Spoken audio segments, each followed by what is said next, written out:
देखिए, हमारा विचार ये है कि भारत की जो सरकार है उसको भारत की भावना के अनुरूप कार्य करना चाहिए। गजब की बात है कि 75 साल से एक के बाद एक सरकारें बन रही हैं और बिगड़ रही हैं, लेकिन अभी तक ऐसी कोई सरकार नहीं आ रही है जो भारत की भावना को समझे। भारत की जो भावना है वो ये है कि गाय हमारे यहाँ पूजनीय है, आज्ञा मारी नहीं जा सकती, और भारत की भूमि में गौ हत्या हो रही है। अंग्रेज़ों से हम लोग इसीलिए भिड़े थे, उनको इसीलिए भगाया था कि वो गाय की हत्या कर रहे थे। मंगल पांडे जैसे सैनिक को वो मजबूर कर रहे थे कि गाय की चर्बी वाले कारतूस को मुंह से खोल दें। उसने कहा हम हिंदू हैं, हम ये नहीं कर सकते, और उनको मजबूर करके फांसी पे लटका दिया गया, जिसके कारण पूरे भारत के लोगों ने समझा कि अगर अंग्रेज़ रहे तो हमारी गाय की हत्या होती रहेगी, इसलिए इसको भगाया जाए। और उनको भगाया, अपना स्वराज्य स्थापित किया, लेकिन स्वराज्य स्थापित हो जाने के बाद भी 75 साल का लंबा समय बीत गया, गौ हत्या होती जा रही है। इसलिए अब इस पर निर्णायक मोड़ लेने की ज़रूरत है और निर्णायक आंदोलन छेड़ने की आवश्यकता महसूस हो रही है कि किसी भी दशा में अब गौ हत्या हम स्वीकार नहीं करेंगे। अब यात्रा आपने कहाँ से शुरू की और कहाँ से? ये यात्रा गोवर्धन जी की, गिरिराज गोवर्धन जी की परिक्रमा करके वृंदावन से आरंभ हुई है और दिल्ली के संसद भवन के उस कोने तक जाएगी जिस कोने में 1966 ईस्वी में लाखों की संख्या में समवेत हुए गौ भक्तों के ऊपर गोली चलाई गई। और फिर से संकल्प लिया जाएगा कि फिर से उसी तरह से लाखों लोगों को अगर आवश्यकता पड़ी तो फिर से लोग खड़े होंगे और गौ हत्या बंद करने का कानून सरकारें संसद को बदलती पारित करना होगा। सरकारें बदलती हैं लेकिन गौ हत्या नहीं रुक रही है, राष्ट्रमाता घोषित नहीं किया जा रहा है, तो इसको किस तरह से चेंज होगा? देखिए, यही बात है कि सरकारें बदलती हैं लेकिन गौ हत्या निरंतर होती रहती है।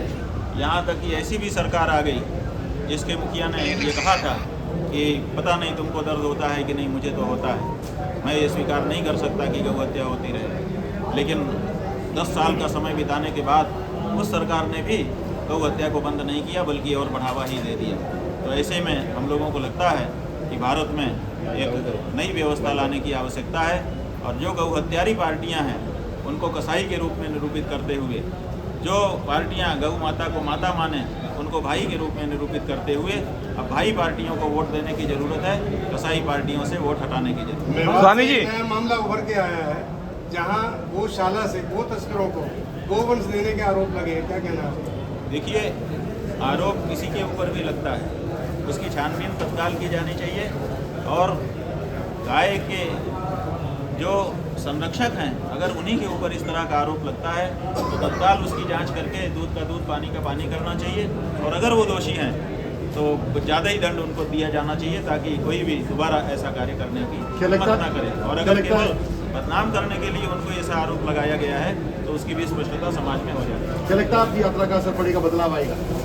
देखिए, यात्रा का असर नहीं पड़ेगा ऐसा तो हम नहीं कह सकते हैं, यात्रा का असर आएगा, लेकिन हम जानते हैं कि केवल थोड़ी सी यात्रा कर देने से बदलाव आ जाएगा ऐसा भी सोच लेना बुद्धिमत्ता नहीं होगा। अगला हमारी ये जो यात्रा है ये तो अभी संकल्प की यात्रा है, इसके बाद निरंतर इस दिशा में लंबे प्रयास करने होंगे और प्रयास निश्चित रूप से सफल होगा।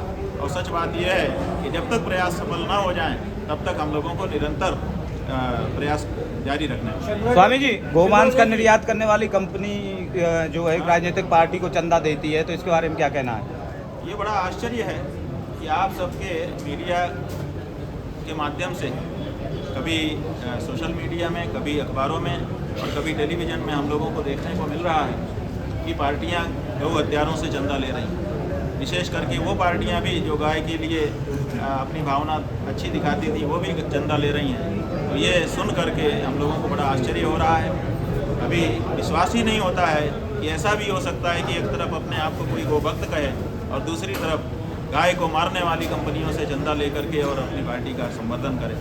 विश्वास नहीं होता। जनता से क्या अपील है इस समय जिस चुनाव से? देखिए, जनता से हमारी साफ अपील है कि कसाई पार्टी है वो जो सत्ता में रह करके गौ हत्या करवाती रही है, इसलिए कसाई पार्टियों को वोट देना छोड़ करके भाई पार्टियों को वोट देना शुरू करो।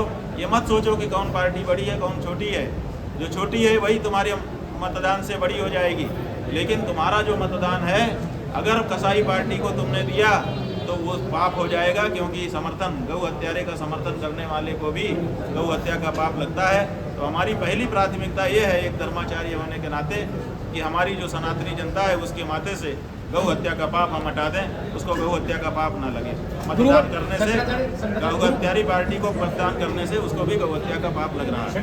गुरुवर देश में मेरा सवाल ये है कि जब चारों शंकराचार्य विरोध कर रहे थे कि मंदिर का निर्माण अभी अधूरा है, तो मंदिर का निर्माण प्राण प्रतिष्ठा भी कर दी, भगवान श्री राम की प्रतिमा काले पत्थर पे क्यों है?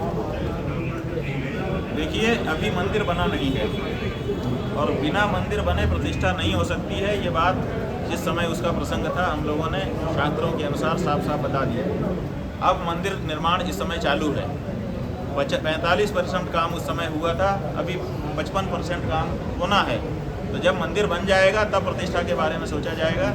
अभी जो कुछ हो गया वो सब इवेंट था। मंदिर की प्रतिमा भी काली है भाई, अभी तो वहाँ काम चल रहा है। अभी तो एक इवेंट राजनीतिक दृष्टिकोण से वहाँ कर लिया गया है।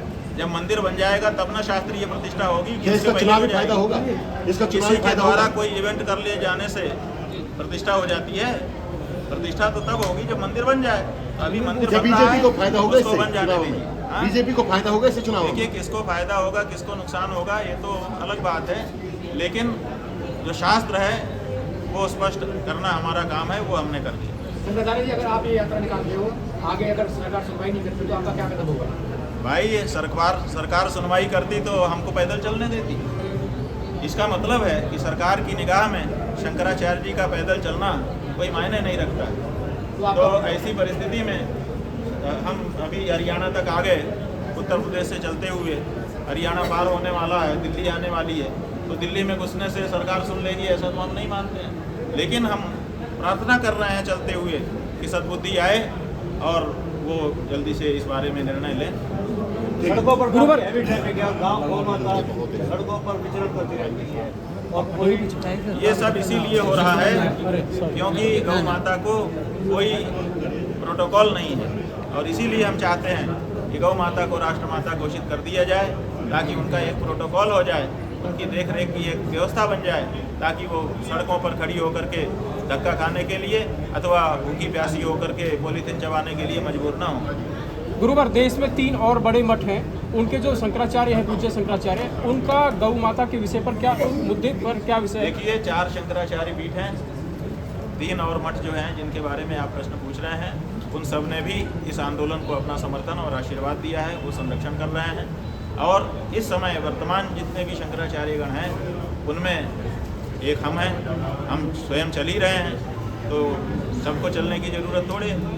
हम अकेले चल रहे हैं, सबकी तरफ से ही तो चल रहे हैं, सारे हिंदू समाज की ओर से चल रहे हैं, सब शंकराचार्यों की ओर से चल रहे हैं, और केवल शंकराचार्यों की ओर से नहीं, जितना भी संत समाज है सनातन धर्म का, वो सब की ओर से हम चल रहे हैं, अकेले थोड़े चल रहे हैं। महाराज जी, गौ गठबंधन की चर्चाएं हो रही हैं आपकी इस यात्रा के माध्यम से। गौ गठबंधन का आगे चुनावों में किस तरह की रणनीति रहेगी? देखिए, गौ गठबंधन का मतलब है कि एक पार्टी सक्षम नहीं होती है तो कई पार्टियां मिल करके अपनी ताकत बढ़ा लेती हैं। ये प्रक्रिया अपने देश में चल रही है, इसीलिए कई गठबंधन बने हुए हैं। तो हम लोगों ने ये कहा है कि जो पार्टी गाय को माता मान करके उनको गौ माता का, राष्ट्रमाता का दर्जा देने के लिए और उनकी हत्या का निषेध करने का कानून बनाने का वचन देगी शपथपूर्वक, उसको हम लोग भाई पार्टी मानेंगे। स्वाभाविक है कि ऐसी पार्टियों का परस्पर गठबंधन हो जाएगा, उसको गौ गठबंधन नाम दिया गया है। बहुत सारी पार्टियाँ उसमें आकर के गौ गठबंधन का सदस्य बन रही हैं। हम यहाँ से दिल्ली जब पहुँचेंगे 28 तारीख को संकल्प पूरा करेंगे, उसके बाद भाई का पार्टियों की सूची और कसाई पार्टियों की सूची घोषित करेंगे। जो भाई पार्टियां होंगी वो परस्पर गौ गठबंधन कहलाएंगी और वो मिलकर के चुनाव में आगे बढ़ेंगे। जैसे हिंदू जन है, क्या सिस्टम में आकर उनको राजनीति मिल जाती है? जैसे आप राजनीति का आरोप लगाते हैं आप लोग, देखिए, राजनीति जब हमारे ऊपर समस्या बनने लगी, हमारे धार्मिक मामलों में हस्तक्षेप करने लगे, जब तक हमारे में आप हस्तक्षेप नहीं करते हो तब तक हम आपके मामले में कोई हस्तक्षेप नहीं करते। लेकिन जब आप हमारे में करने लगो तब भी हम कहें कि हम नहीं करेंगे, ये नहीं बनता है। आज राजनीति धार्मिक मामलों में पूरी तरह से हस्तक्षेप करने लगी है, धार्मिक मामलों को अपने हाथ में उन्होंने ले लिया है। तो ऐसे में धर्माचार्यों का कर्तव्य है कि वो भी राजनीति में हस्तक्षेप करें और ऐसा कोई कार्य राजनीतिज्ञों के द्वारा ना होने दें जो धर्म के मामले में कोई हानि करता हो। प्रत्यक्ष तौर पर राजनीति में महज अवैधनाथ जी रहे और